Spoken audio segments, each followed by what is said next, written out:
Now, right off the bat, I'll say Black Panther was great. A lot of times when movies get unanimous praise, I start to get a little suspicious and worry that I won't like it, but this wasn't the case with this movie. I think it totally deserves all the hype and praise that it's getting. Now, first I'll talk about my favorite parts, and then I'll talk a bit about what I didn't like.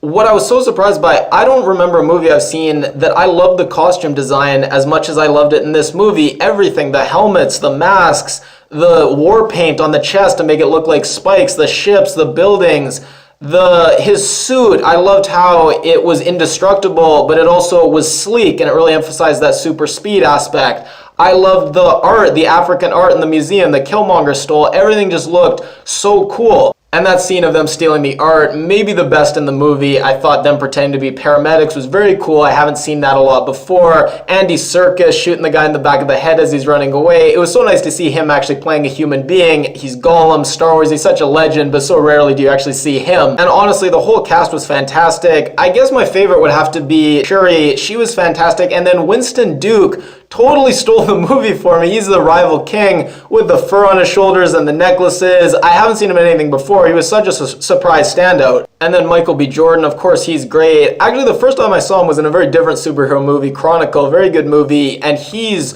been in every single movie that the director Ryan Coogler has done. I didn't see Fruitvale Station, but he was great in Creed. And then Daniel Kaluuya, he gave such a distinctive performance in Get Out. It was so cool to see him play a different role. Who else? Forrest Whitaker has never been better. The head of that elite women's fighting unit with the bald head and the spear and the rings around her neck. She was a total badass. Honestly, I can't say anyone gave a bad performance. So impressed with the acting all around. But I could go on about everything I loved about this movie, but I'm sure everyone else has done that in their reviews. So I'm going to try to talk about some of the things I didn't like or things that I think it could have done better. Now, if you talk about, is this the greatest superhero movie of all time? I think a movie like Dark Knight Rises is just consistently a better movie. I think that a movie like the first Avengers had a sense of scale and had scenes that were more memorable. The images of Hulk rampaging through this big city and this kind of world-ending destruction, I think that the stakes in this one just never rose to that. There were no iconic scenes like that in this, so either way you slice it, I think that, comparing this one to Avengers, I think you could say maybe this was even a more consistently excellent film. But again, I don't think it was as consistently excellent as Dark Knight Rises. So I think whatever standard you use, I don't think you could say this is the greatest movie of all time or the greatest superhero movie of all time, even though I think it was great.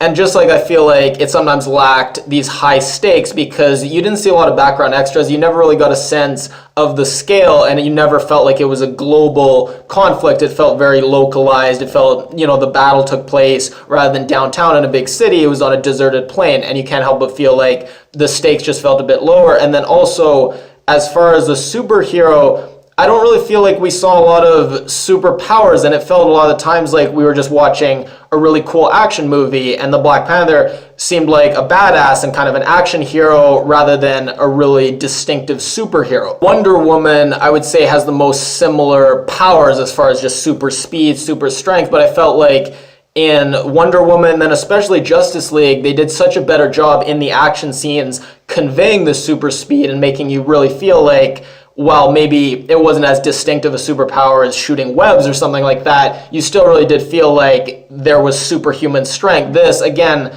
I felt like you could have a movie that was just a traditional action movie and you wouldn't have to change too much. And then my other criticism, I feel they wrap things up too quickly, and that's so rare for me to say a movie should have stretched things out more, but I feel like the story was great and they could have made this cover 2 movies, and obviously there will be a sequel, so I'm not sure why, many sequels potentially, so I'm not sure why they didn't do this. Killmonger, Michael B. Jordan, such a great villain, and I feel like they did him a bit of a disservice. All of a sudden he was talking about killing babies and purely evil, and then all of a sudden he was dead. I just feel like they could have really spread this out and even ended this movie with him still being on top, and then in the next movie they've got to wrestle power back away from him. And I feel there was so much more to this story that could have got explored.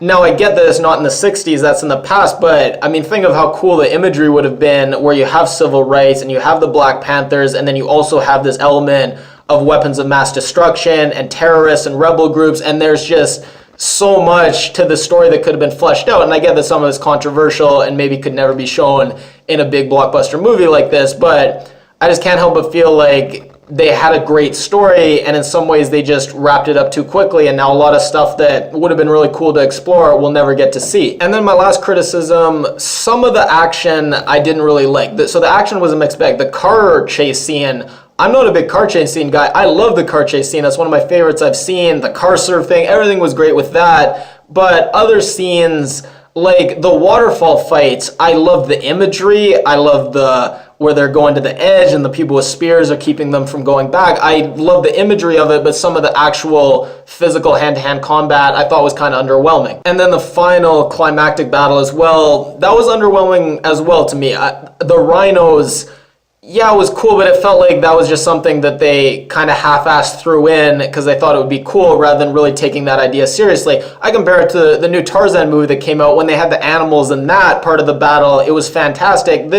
It just felt like a bit of an afterthought, and they didn't really put any kind of effort into doing anything creative with it, and I thought it showed. And now I want to talk about my biggest surprise with the movie, which was the politics. So I'm torn between thinking this was a pretty tame movie that played it safe, or a movie that was actually pretty radical. So when you talk about the politics of it, I think it was radical in the sense that this wasn't a movie with a superhero who happened to be black. No, this was a black superhero movie, and what I mean by that is him being black, that was a massive part of his identity, that was a massive part of the plot, the conflict. So this was very different than, Iron Man, War Machine. That's a superhero who happens to be black. No, this was the first major black superhero movie, and in itself that's radical, but the message that it actually promoted, I think it's very debatable about whether that's radical or not. Now, I thought it was very interesting that the conflict in the movie, white people were peripherally related to it, but no, it was really within the black community, and the villain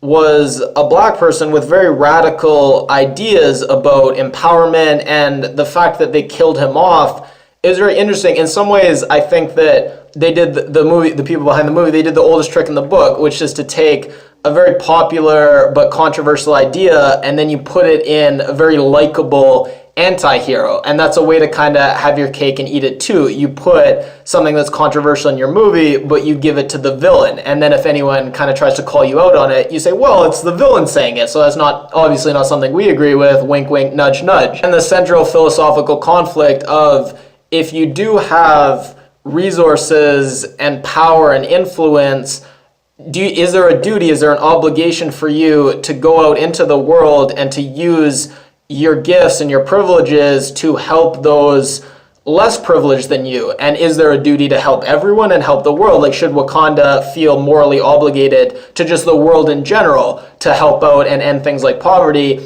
Or should Wakanda feel morally obligated more so to help out people who happen to look like them and to be classified in the same group, the same social construct as them, or the same biological construct, depending on where you fall in that debate? So I think that, I guess the movie seems to say at the end, yes, you do have a duty, but it's with education and with these kind of more positive things. You don't necessarily have some kind of military conflict duty to actually engage in violence. You should do it through means of education. I'll end the video there because it's getting long. Bottom line, I thought it was an awesome movie. Comparing it to the other superhero movies I've seen, Wonder Woman, Justice League, Thor Ragnarok, I think that there's scenes that I like more in Wonder Woman and in Justice League, but as a movie that I'd want to watch all the way through, this is probably right at the top. I'd say it beats almost everything else as far as just a consistently excellent movie. Again, I feel like it lacked